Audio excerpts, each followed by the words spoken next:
Hello everyone, welcome back to my YouTube channel.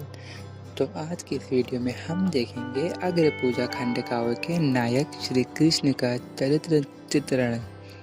तो ये question board exam में आता है। 4 तरह से ये क्वेश्चन पूछा जा सकता है, जिसमें से पहला है अग्र पूजा खंड काव्य के नायक श्री कृष्ण का चरित्र चित्रण कीजिए। दूसरा, अग्र पूजा खंड काव्य के आधार पर श्री कृष्ण की चारित्रिक विशेषताएं लिखिए। तीसरा, अग्र पूजा खंड काव्य के नायक के गुणों का संक्षेप में वर्णन कीजिए। चौथा, अग्र पूजा के किसी प्रमुख पात्र का चरित्र चित्रण कीजिए। तो ये बहुत इंपॉर्टेंट क्वेश्चन है, ये बोर्ड के एग्जाम में आता है, इसलिए हमको इसे याद करना होगा। तो चलिए शुरू करते हैं।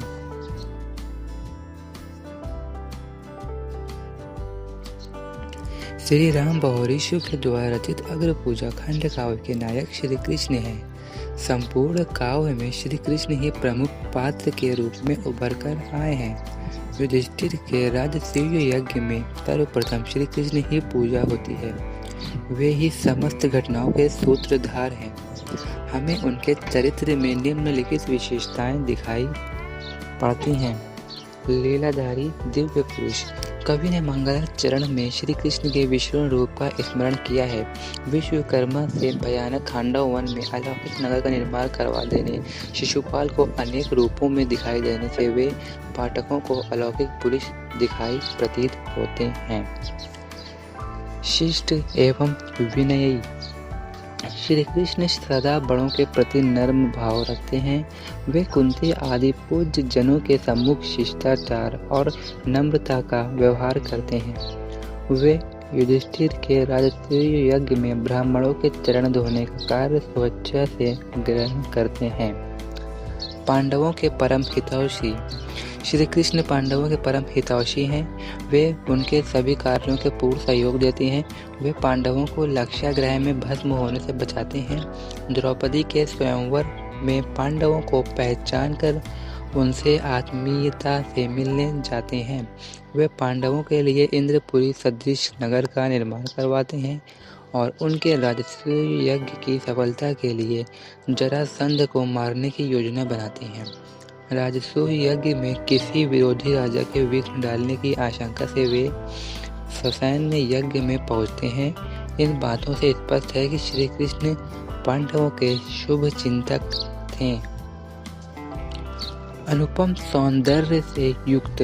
श्री कृष्ण अलौकिक महापुरुष और अनुपम सौंदर्यशाली थे। इंद्रप्रस्थ जाते समय सभी नगरवासी उनके सौंदर्य को देखने के लिए दौड़ पड़े थे। इंद्रप्रस्थ की नारियां उनकी मधुर मुस्कान पर मुग्ध होकर न्यौछावर हो जाती हैं। देखा सुना न पड़ा कहीं भी ऐसा अनुपम रूप अमन, ऐसी मधुर मुस्कान न देखी है गोविंद सदृश गोविंद। धैर्यवान एवं शक्ति संपन्न। श्री कृष्ण परमवीर थे। यही कारण है कि वे केवल अर्जुन और भीम को साथ लेकर जरासंध का वध करने पहुंच जाते हैं। शिशुपाल की अशिष्टता और नीचता को वे काफी समय तक सहन करते रहे।